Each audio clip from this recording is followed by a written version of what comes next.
اعوذ باللہ من الشیطان الرجیم بسم اللہ الرحمن الرحیم فاطلع فرآہ فی سواء الجحیم۔ محترم میرے دینی بھائیوں، ہم لوگ آخرت کا ٹاپک سن رہے ہیں، آخرت پر ایمان لانا۔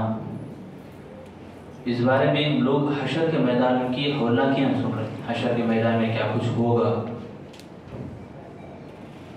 سورۃ القاف کے اندر یہ آیت ہے وَاسْتَمِعْ يَوْمَ يُنَادِ الْمُنَادِ مِن مَكَانٍ قَرِيبٍ۔ اس کا معنی کیا بولے تو جب آواز آئے گی، ندا لگائی جائے گی، آواز کے پیچھے لوگ بھاگیں گے۔ وہ آواز کیسے رہے گی بولے تو بہت قریب سے آ گئی آواز، بہت بڑی نزدیک سے آ رہی بول کر آواز کے پیچھے لوگ بھاگیں گے۔ اور لوگوں کا بھاگنا یومئذ یتبعون الداعی لا عوج لہ، اس کا معنی کیا بولے تو آواز کی اتباع کریں گے لوگ، آواز کی پیروی کریں گے لوگ۔ اس میں کیا بھی حرج نہیں دکھتا لوگوں کو، مطلب ایک تنگی، ڈر بولنے کا مطلب جھجک، پیچھے رہ جانا، ایسا کیا بھی نہیں دکھتا۔ مطلب آدمی بھاگے گا، آواز آتے ہی دوڑ پڑے گا۔ کافروں کے بارے میں آتا ہے فَاطَّلَعَ فَرَآهُ فِي سَوَاءِ الْجَحِيمِ۔ اب وہ آواز کے پیچھے جاتے جاتے جاتے اس قدر قریب جائے گا کہ گڑھے کے اندر، یعنی اس کے اندر ذرا جھانک بھی لیا تو وہ جہنم کا گڑھے میں گر جائے گا۔ اس قدر وہ آواز کے پیچھے کرنے اور آواز کے پیچھے بھاگنے والے لوگوں کا یہ حشر ہوگا۔ اور اسی طرح تفسیر میں امام ابن کثیر علیہ الرحمہ بھی بیان کرتے ہیں کہ وہ آواز، یہ آواز ہے کہ فرشتہ بیت المقدس کے مینارے کے اوپر کھڑے ہو کر پکارے گا، اے بوسیدہ ہڈیوں، اے جسم کے اجزاؤ، اپنے آپ کو جوڑ لو، اللہ کا حکم آ گیا ہے۔ اس کے بعد اللہ تعالیٰ اجازت ملتی ہے اسرافیل علیہ السلام کو کہ وہ سور پھونکیں گے۔ اور یہ بھی کہا جاتا ہے روایتوں کے اندر سور پھونکنے کے ساتھ ہی اس سور کے اندر سے، پھونک کے اندر سے ہی لوگوں کے تمام روحیں نکل پڑتی ہیں، اور وہ روحیں اپنے اپنے باڈی کو ڈھونڈتے ہیں اور بدن میں جا کے اللہ کی اجازت سے وہ باڈی، وہ بدن نکل جاتے ہیں۔ اس کے بعد بارش ہوتی، بارش کے بعد یہ بدن اگے گے، یعنی زمین کے اندر سے نکلیں گے۔ کل ہمیں اس کے بارے میں سنے تھے۔ تو اللہ رب العالمین جب یہ آواز اور یہ حشر کے میدان میں لوگوں کو جمع کرے گا تو سب لوگ دوڑ پڑیں گے، جمع ہونے کے یعنی میدان کی طرف نکل پڑیں گے۔ تو وَنَحْشُرُهُمْ يَوْمَ الْقِيَامَةِ عَلَىٰ وُجُوهِهِمْ عُمْيًا وَبُكْمًا وَصُمًّا۔ اللہ تعالیٰ فرماتے ہیں، اس کا معنی کیا بولے تو لوگ حشر کے میدان میں دوڑتے بھی آئیں گے، فوج در فوج آئیں گے، یعنی فوج گروہ گروہ آئیں گے، ان کی شکلیں بھی بدلی ہوں گی۔ اور جب بھاگیں گے تو دوڑ پڑیں گے تو ان میں سے اکثر لوگ ایسے رہیں گے کہ اندھے ہوں گے، بس آواز دوڑنا، آواز کی طرف بھاگنا۔ اندھے ہوں گے، بہرے ہوں گے، گونگے ہوں گے، بول سکتے نہیں، سن سکتے نہیں، نہ دیکھ سکتے ہیں، بس آواز کی اتباع کریں گے، لا عوج لہ، لا حرج لہ بول کر، یعنی کیا بھی ان کو تنگی تکلیف بولنے کی نہیں، بس آواز کی اتباع کریں گے، آواز کی پیروی کریں گے، بھاگیں گے، دوڑ پڑیں گے۔ تو ان میں سے لوگوں کے شکل و صورتیں بھی بدلی ہوئی ہوں گی۔ کیسے بدلے ہوئے ہوں گے؟ بندروں کی شکل ہوگی کچھ لوگوں کی،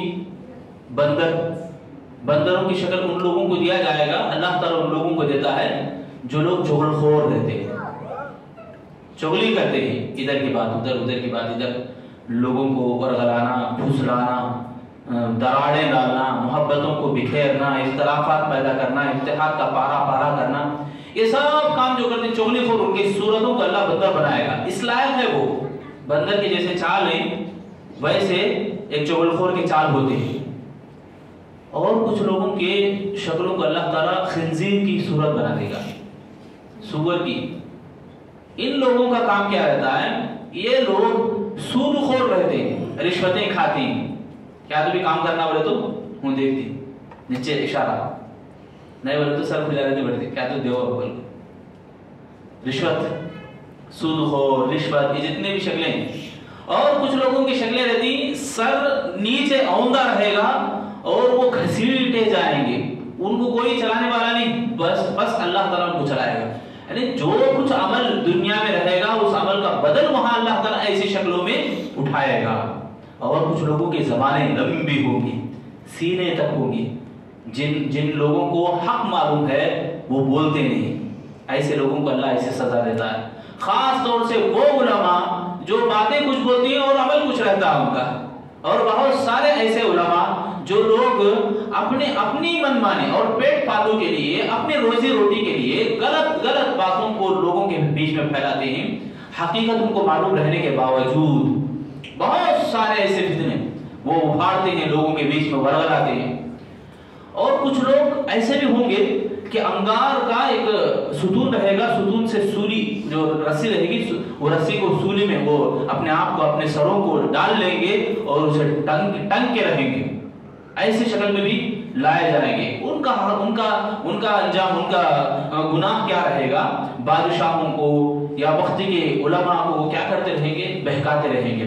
जायज को नाजायज, नाजायज को जायज, यानी बहुत सारी बातें। आज देखो, बिला उज़ुर बोले तो बिला उज़ुर कोई काम अगर नहीं है, मतलब बिला उज़ुर के आप बयान से चले जाते हैं, नमाजों से सुस्ती करते हैं, कोताही करते हैं, बिला उज़ुर बोले तो क्या?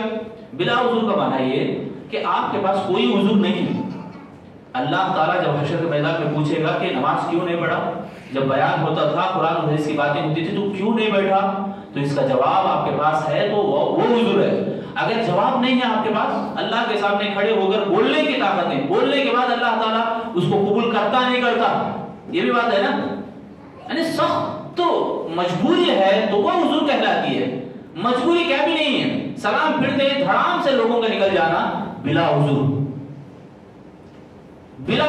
यानी अपने आप पर मनमानी कर ले रहे, अपने आप पर जायज नाजायज के फतवे दे ले रहे। ऐसे लोगों को भी अल्लाह बड़ी खतरनाक सजा देता है। तो ऐसा लोगों की शक्लें बदल के रहेंगी। मेरे भाइयों, यहाँ हम लोगों को एक बात नसीहत के तौर पर लेना हो ये कि आदमी को कदर, किसी बात की, किसी नेमत की कदर मालूम होना बोले तो वो नेमत की हकीकत उसको उसी वक्त मालूम होगी जब वो नेमत छिन जाएगी। जिंदगी की कदर मरने वाले को मालूम रहती नहीं। मौत जब आती, मौत की हालत में जब देखेगा उन्हें पुकारेगा, जिंदगी होना मेरे को, जिंदगी। अल्लाह ताला दिए सोते दिन गनीमत जानना था, मगर वो जाना नहीं। मौत आने के वक्त वो कहेगा रब्बिरजिऊन लाल्ली अअमल सालिहा, अल्लाह मुझे लौटा दे, मैं नेकियां करूंगा, भलाई करूंगा, अच्छे काम करूंगा। मिलने वाला है। बीमारी किसको याद दिलाती? सेहत को याद दिलाती। सेहत कितनी बड़ी नेमत है। बीमार होने के बाद आदमी को समझ आती है कि वाकई सेहतमंदी कितनी बड़ी दौलत है। जवानी, बुढ़ापे में जब चले जाने के बाद जवानी की कदर मालूम होती है। आज देखो हमारे जवान कितने नौजवान हैं, अल्लाह हमारे नौजवानों को रहम दे, अल्लाह हमारे नौजवानों को हिदायत दे। रमजान में कितने ऐसे नौजवान हैं, कुरान के पढ़ने की तौफीक नहीं मिलती हमारे भाइयों को। अभी आप भी देखे नहीं किस तरह से जोश, उनका जुनून है कि बाहर हमें जाना है, हमें बैठना ही नहीं। मस्जिद है, अल्लाह का घर है, नौजुबिल्लाह, शैतान लगा रहता है लोगों के पीछे। नमाज पढ़ते ही खींच ऐसी तड़प रहती है अल्लाह की बना। मेरे भाइयों, अल्लाह के सामने खड़े होकर जवाब देने का डर हमारे को नहीं है, इसलिए हम शौक, अपनी मनमानी, अपनी ख्वाहिशों के पीछे पड़ जाते हैं। और आदमी ये दौलत की, गरीबी जब आती है, नादार इंसान जब होता है, तो माल की कदर उसको हासिल होती है, माल की कदर उसे मालूम होती है।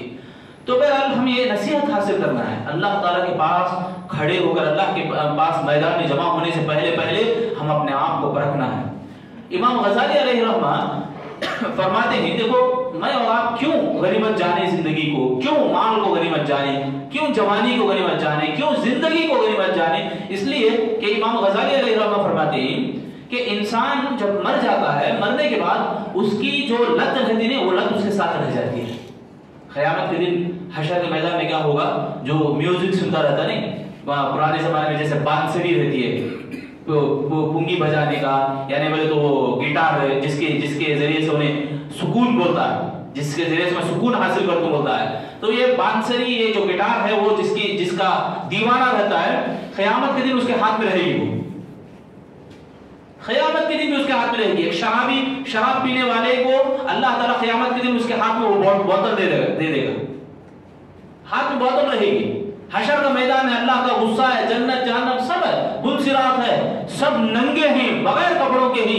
इंसान डर जाएगा, फौरन वो बांसुरी को तोड़ फेंकेगा और शराब की बोतल को लेके फेंकेगा, कहेगा ये इसकी वजह से मैं बर्बाद हो गया, इसकी वजह से मैं गुनाहगार हो गया, इसकी वजह से मैं अल्लाह के गजब का मैं शिकार हो जाऊंगा।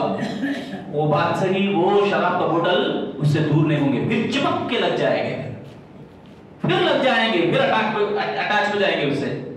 वो कितना दूर होना चाहेगा मगर वो उससे लग जाएंगे। ज़कात न देने वालों का अज़ाब है।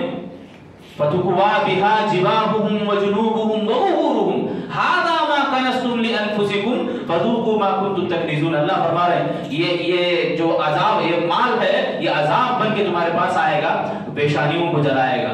फतुकवा बिहा जिबाहुहुम व जुनूबुहुम, यानी चेहरों को जलाएगा और पीठों को दागेगा। कहेगा अल्लाह ताला कहेगा फज़ूकू, लो ये चखो, ये तुम्हारा माल है, इस माल का मजा तुम चखो। दुनिया में नहीं देते थे, ज़कात निकालना था, माल का जो हक था वो नहीं निकालते थे, अब इसका मजा चखो। तो यही माना है। इमाम गज़ाली अलैहि रहमत फरमाते हैं इंसान जिस हालत में जिंदगी गुजारा था, जिंदगी गुजारते समय उसका दिल जिस चीज से लगा हुआ था, जिस चीज से अटका हुआ था, मोहब्बत है ना, मोहब्बत हमारे को मोबाइलों से, चैटिंग से, लोगों से, यानी दोस्ती से, बहुत सारे फितने हमारे आज जन्म लिए, हम लोग उसे अपना रहे और यही कल क़यामत के दिन हमारे साथ रहेंगे। अल्लाह की बात, अल्लाह हम सबको बचाए मेरे भाई। और सूरतुल हदीद के अंदर यसा नूरुहुम बैना यदीहिम, खुशखबरी है देखो मोमिनीन के लिए। सुभान अल्लाह, ईमान वालों को तो अल्लाह ताला मेहमान बना के हशर के मैदान में लाएगा। जब मेहमान बन के वो आते हैं तो उनके साथ कितनी अच्छी कदरदानी होती है, किस कदर अल्लाह ताला उनकी निगहबानी करता है। सूरतुल हदीद में बताया गया यसा नूरुहुम बैना यदीहिम, उनके सामने दाहिने जानिब एक रोशनी रही मोमिनीन के। सुभान अल्लाह, रोशनी कैसे रहेगी? अहादीस में बताया गया, इमाम इब्न कसीर भी इस हदीस को नकल करते हैं, रोशनी पहाड़ के जैसी रहेगी। सुभान अल्लाह, बाज़ लोगों को पहाड़ की रोशनी रहेगी, वो रोशनी देख के सुकून से आदमी चला जाएगा रोशनी में। कुछ लोगों की रोशनी खजूर के दरख्त के बराबर रहेगी, कुछ लोगों की रोशनी उनके जिस्म के कद के बराबर, कितना बदन हाइट है उतनी हाइट उतनी रोशनी। कुछ लोगों की रोशनी छोटी और छोटी, सबसे कम दर्जा वाला ईमान वाला, सबसे आखिर में जन्नत में दाखिल होने वाला, जिसकी रोशनी सिर्फ अंगूठा चमकता रहेगा, बस वो अंगूठी की रोशनी में देखता रहेगा, ढूंढता रहेगा किधर जाना है मुझे, और वो जाता रहेगा जन्नत की तरफ। और उनके साथ जितने भी काफिर रहते हैं, रोशनी को देख के लोग चले जा रहे हैं तो ये लोग भी दौड़ पड़ेंगे, पुकारेंगे, युनादीहिम, जोर जोर से चीखेंगे, चिल्लाएंगे, चिल्ला के पुकारेंगे, भाई रुको, हम भी तुम्हारे साथ दुनिया में थे, हम भी मिलजुल के थे, हम सब एक थे, हमारे को भी लेके जाओ, आपके साथ लेके चलो हमारे साथ। वो कहेंगे जाओ, जहां तुम्हारी रोशनी बाटी गई वहीं पर जाओ। फिर वो पीछे आएंगे दौड़ते हुए, मगर वहां कोई रोशनी रहेगी। अल्लाह ताला दीवार वहां लगा देगा, मोमिनीन के बीच में और काफिरीन के बीच में एक दीवार आ जाएगी, आड़ आ जाएगी। जिधर दीवार आई उस तरफ रहमत ही रहमत। जो लोग रोशनी में चले गए, जो लोग बच गए, रोशनी में निकल गए, और जो लोग रोशनी से महरूम हो गए, उनको नूर नहीं मिला और वो इधर ही रहेंगे। और अल्लाह ताला फरमा रहे औ का ज़ुलुमातिन फी बहरिल लुज्जिकी यग़शा मौजुन मिन फ़ौक़िही ज़ुलुमात, यानी अंधेरे क़यामत के दिन काफिर क्या करेगा? रोशनी को ढूंढता रहेगा, रोशनी उसे मिलेगी बल्कि दौड़ेगा, वहां दूर नजर आएगी, भागेगा। अल्लाह ताला की रहमत देखो, अल्लाह दिखाएगा कि कौन कौन रहमत में है, कौन कौन जन्नत की तरफ चले जा रहे हैं। अल्लाह एक उजाला, एक रोशनी वहां पर आ जाएगी, एक रोशनी नूर आ जाएगा, तो लोग देखेंगे तो रोशनी की तरफ दौड़ रहे हैं, तो ये भी भागेंगे, मगर क्या होगा? भाग के वो जिसको हासिल करना चाहेंगे वो चीज कैसे रहेगी मालूम? समंदर के अंदर अंधेरों में, तारीकी में, वो रात की तारीकी, अंधेरा, फिर समंदर की गहराई, समंदर की तारीकी, यानी अंदर, समंदर के अंदर जाने के बाद आदमी हाथ निकाल के देखेगा तो हाथ दिखेगा उसे। रात के अंधेरा एक है, समंदरों की तारीकी एक है, वो हाथ निकाल के देखेगा मगर उसको हाथ नजर नहीं आता। सेम टू सेम आदमी दौड़ पड़ेगा रोशनी को हासिल करने के लिए, उसको कोई रोशनी नहीं मिलने वाली। गुनाह, इंसान के गुनाह ऐसे रहेंगे कि इंसान को अल्लाह की रहमत से महरूम करके उसे जहन्नम के बाउंड्री में, जहन्नम के दायरे में उसे ढकेल दिया जाएगा। फिर वो पुल सिरात की तरफ निकल पड़ेगा। पुल सिरात के पास भी आएंगे तो ईमान वाले, वहां पर मोमिनीन और मुनाफिकीन का वहां भी एक इम्तिहान अल्लाह ताला लेता है। کہ مومنین جو ہیں ان کی روشنی قائم رہے گی، منافقین کی روشنی وہاں پہ بجھ جائے گی. پل صراط کے قریب آئیں گے، پل صراط پر چڑھنا ہے تو مومنین دیکھیں گے کہ کافروں کی روشنی بجھ گئی، ختم ہو گئی ہے. مومنین ڈر جائیں گے، اللہ دعائیں کریں گے اللہ ہماری روشنی کو باقی رکھ. اور جیسے ہی وہ پل صراط کو دیکھتے ہیں تو زبان سے بے ساختہ بول دیتے ہیں اللہم صلی اللہم صلی، یعنی زبان سے کہیں گے اللہ سلامتی اللہ سلامتی. سبحان اللہ. اور اللہ کے نبی صلی اللہ علیہ وسلم فرماتے ہیں کہ سب لوگوں کو جب بے ہوش کر دیا جائے گا دوسرے نفخے کے بعد، دوسرے سور کے بعد سب لوگ بے ہوش ہو جائیں گے تو سب سے پہلے میں سر اٹھانے والا، سب سے پہلے اللہ کی بڑائی بیان کرنے والا میں. اللہ کے نبی صلی اللہ علیہ وسلم کہتے ہیں سب سے پہلے سجدے کی اجازت مجھے دی جائے گی اور سب سے پہلے میں ہی سر اٹھاؤں گا اور سفارش کرنے والا بھی میں ہی. اللہ کے نبی صلی اللہ علیہ وسلم بولتے ہیں اس ٹائم پہ میں دیکھوں گا کہ پل صراط کے اوپر امتی کو میں پہچان سکوں گا، امتی لوگوں کو میں پہچانوں گا. صحابہ پوچھتے ہیں اللہ کے نبی اس ٹائم پہ اتنے لوگ رہیں گے، آدم علیہ السلام، نوح علیہ السلام، موسیٰ علیہ سب لوگوں کی امتی رہیں گے، آپ ہمیں کیسے پہچانیں گے؟ تو اللہ کے نبی صلی اللہ علیہ وسلم فرماتے ہیں میں تمہارے وضو کے اعضاء کو دیکھ کر پہچانوں گا. تمہارے جو وضو کے اعضاء ہیں، سجدے کے اعضاء ہیں، ان اعضاء کو ان اعضاء کی چمک کو دیکھ کر پہچانوں گا. تمہاری چمک ایسے ہی رہے گی، لوگوں کے اندر اس قدر جلد تم پہچانے جاؤ گے جیسے ایک سفید گھوڑے میں یا سفید بیل میں کالے بال ایک کوڑے میں جیسے رہتی، کالے بال جیسے نظر آتی، اس طرح سے میں تمہیں پہچان لوں گا، جلد ہی پہچان لوں گا میں. یہ اللہ کے نبی صلی اللہ علیہ وسلم فرماتے ہیں. تو میرے بھائیو حشر کے میدان میں یہ سب ہولناکیاں، اور سب سے بڑی ہولناکی، سب سے بڑا غضبناک اگر کوئی منظر ہوگا تو اللہ کا غصہ. اللہ کا غصہ، اللہ کا غصہ اتنا خطرناک رہے گا، لوگ دوڑ پڑیں گے آدم علیہ السلام کے پاس. آدم علیہ السلام سے کہیں گے آپ ہمارے ابو ہیں، سب سے پہلے باپ ہیں، ہمارے لیے جنت کے دروازے کھلواؤ، ہمارے لیے جنت میں داخل کرواؤ. آدم علیہ السلام اپنی ایک غلطی کو یاد دلائیں گے، میں یہ گناہ کیا.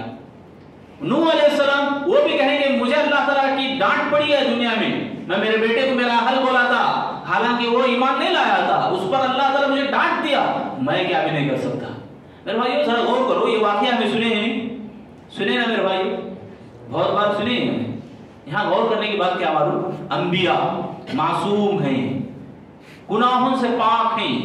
وہ لوگ اپنی غلطی کو یاد کر رہے ہیں، اپنی ایک غلطی کو یاد کر کے اللہ سے میں بات نہیں کر سکتا، اللہ کے سامنے میں کس منہ کے لے کر کھڑوں گا، اللہ سے میں کیا بولوں گا، میرے کو ہمت نہیں، میرے کو ہمت نہیں. سب لوگ یہی کہیں گے، سب لوگوں کا اشارہ محمد صلی اللہ علیہ وسلم کی طرف رہے گا. ہمارے نبی جناب محمد رسول اللہ صلی اللہ علیہ وسلم اللہ کی بڑائی بیان کریں گے. یہاں بات یہ ہے کہ اللہ کے نبی صلی اللہ علیہ وسلم کی بھی عزت اور مقام ہمارے کو معلوم ہو رہا. دوسری بات یہ بھی ہے کہ اللہ کا غصہ اتنا بھیانک ہوگا. میرے بھائیو انبیاء علیہ السلام اپنی گناہوں کو، غلطیوں کو یاد کر رہے ہیں. کیا ہمیں غلطی کبھی بھی نہیں کی ہے؟ نمازیں ہم پڑھتے ہیں، کبھی پیر سیدھا رکھنے کا، سجدہ کرنے کا، ہمارے اتحیات کا، دعائیں پڑھنے کا، کیا ہم صحیح پڑھ رہے ہیں؟ صحیح ہمارے سے ادا ہو رہی؟ جو عبادتیں ہیں ان میں ہماری بے ڈھنگی ہماری چلتی ہے، اور جب عبادتیں نہیں، عبادتوں کو چھوڑ کے گناہ ہم کتنے کرتے ہیں، اس کو کبھی بھی یاد نہیں کرتے. ہم سوچنے کی بات ہے، یہ غور کرنے کی بات ہے، بڑی سنجیدگی کی بات ہے میرے بھائیوں. ہم ذرا اپنے دلوں کو ٹٹولیں. انبیاء علیہ السلام اپنی گناہوں کو، خطاؤں کو یاد کرتے، اللہ کا غصہ اتنا رہے گا. قیامت کی حشر کے میدان کی سب سے بڑی ہولناکی اگر کوئی ہے پوچھا جائے تو وہ اللہ کا غصہ، اللہ کا غضب بڑا خطرناک رہتا ہے میرے بھائی. تو اسی لیے ہم سب کو چاہیے کہ اللہ کے غصے کو، اللہ کی ناراضگی سے ہم بچیں، اللہ ناراض نہ ہو. ہمارا جو حق ہے، ہماری جو ذمہ داری ہے، اس کو ٹھیک ہم نبھانے کی کوشش کریں. 5 وقت ہم پڑھنا ہے تو پڑھنا ہے، اس کے ساتھ سنن اور نوافل کا بھی اہتمام کرنا ہے تو کرنا ہے. زندگی ملی ہے تھوڑی دیر کی، اللہ تعالیٰ 4 دن کی زندگی دیا ہے. یہ 4 دن کی زندگی میں ہمیشہ کے لیے نہیں آئے ہیں. اللہ تعالیٰ موت دینے والا ہے، مرنے والے ہیں ہمیں. تو اللہ رب العالمین کے غصے اور اس کے غضب کو یاد کر کے اس سے بچنے کی ہم فکر کریں. اللہ سے میں دعا کروں گا الہ العالمین ہم تمام لوگوں کے اوپر رحم و کرم کا معاملہ فرما. اللہ ہم تمام کو آخرت کی تیاری، آخرت کی فکر کرنے کی توفیق عطا فرما. آخرت کا ذخیرہ ہمیں، آخرت کا توشہ باندھنے کی توفیق دے. اے اللہ ہم تمام لوگوں کو جنت میں داخلہ عطا فرما. آمین یا رب العالمین. وآخر دعوانا